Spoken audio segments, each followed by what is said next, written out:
Hey guys, welcome to the filtering water video that we're doing today, and I'm excited to talk to you about this one because it's one of the most direct ways that we get things inside of our body that shouldn't be there. And that's really the idea, right? Like if there's things that aren't inside your body, that are not supposed to be there, it can affect with your cellular health, it can affect your metabolism, it can affect hormones.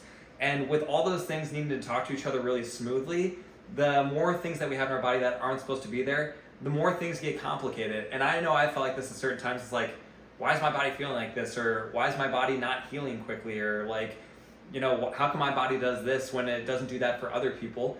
And of course, there's all these different layers, which is all these different conversations that we're having. But making sure that, again, that we don't have things that we don't want in our body is a really important part of that conversation.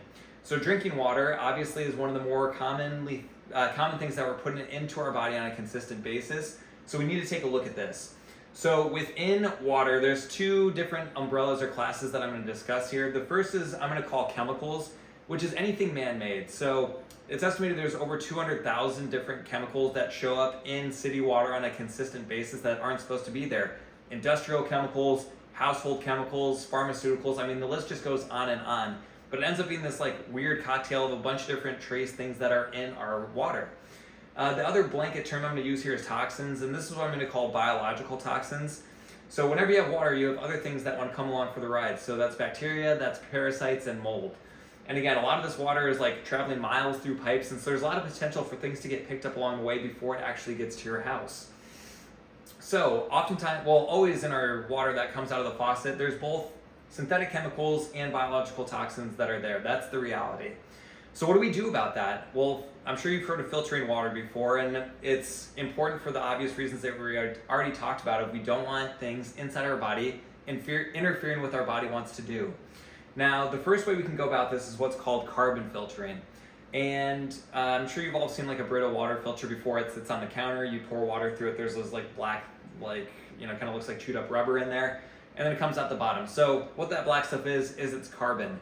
And carbon's a cool molecule because it interacts with a lot of things and it wants to grab a lot of things and hold onto it. So that's the idea. You pour water over carbon, it grabs things that aren't supposed to be there and it holds onto it. So that's one way you can go about filtering water. Another term that you may or may not have heard before is called ionic filtering. And the idea here is pretty much all chemicals or biological toxins have like a certain chemical structure and they can be mimicked but with other things. So essentially this is a swapper. So you can take things that are okay to put in your body, and then you can use that to exchange with the things that aren't supposed to be there, and that's called an ionic filtering. So you get an exchange for the things that aren't supposed to be in the water with things that are okay to be in the water, and then you drink the things that are more okay to be in the water. The last idea for filtering is called distillation. So the idea here is you literally boil water, it turns from water into vapor, and then after it turns into vapor, you cool it down and it turns back into water on the other side. Now, why on earth would you do that? Well, the idea here is certain things boil more slowly than water. So if you're able to boil water and then it leaves the other things behind that aren't boiling yet, then it cools down, then you have much cleaner water on the other side. The catch here is that certain things boil more quickly than water, so distillation isn't perfect, but it is perfect for the things that boil more slowly than water. So again, those are 3 tools for your toolbox that you can use when you're thinking about filtering your water. Now, there's a few different ways you can go about this. Some people will just do their drinking water only, and that's always the most important place to start, again, for obvious reasons if you're putting it directly inside your body. So there's tabletop units, and those tend to be the easiest ones to get started with as well. I'm going to include in the description some different ones that you can use for each one of these categories as well. So if you're like, what exactly do I use? Go and check out the description, and you can check out some of our favorite companies that provide these types of products. So the other one that you can use is what's called an under sink filter, and this is usually going to be in your kitchen, but it's literally a unit that plugs into the water supply that's coming through your kitchen faucet. So it tends to be a little bit more robust, and it's going to get everything that comes out of the kitchen faucet. Why is that good? One, because it is a more robust unit, it tends to be a lot less maintenance. So a lot of these filters, it's like you can change the filter once every 6 months or once every year, as opposed to with some of these tabletop units, it can be like, every 3 weeks kind of thing. So it's going to have that robustness to it. The other thing is, obviously, everything that comes out of your sink then is going to be filtered. So it's not only your drinking water, but it's what you're washing your hands with, and it's what you're washing your dishes with. So with that, we always talk about the things in water get into your body through drinking.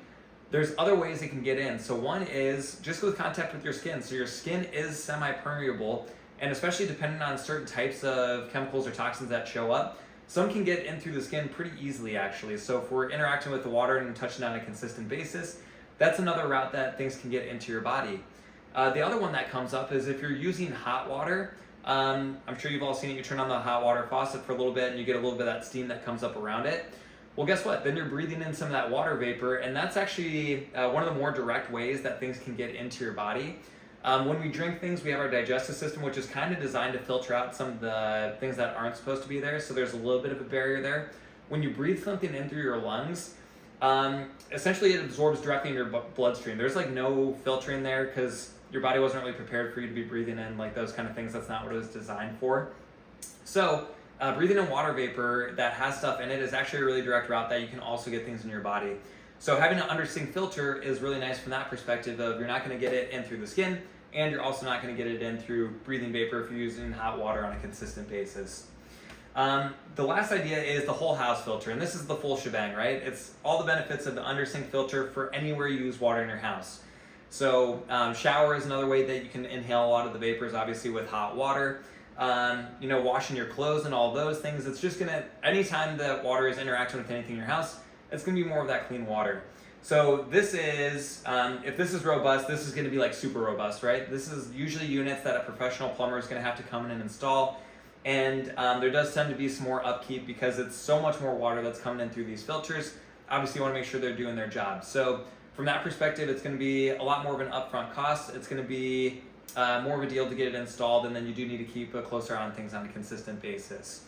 So this was the overview. Again, in the description, we got some more specifics if you want to look at like, hey, how do I actually get started with this in terms of like a particular company, or if any one of these options sounded good, then again, we'll have those listed out for you.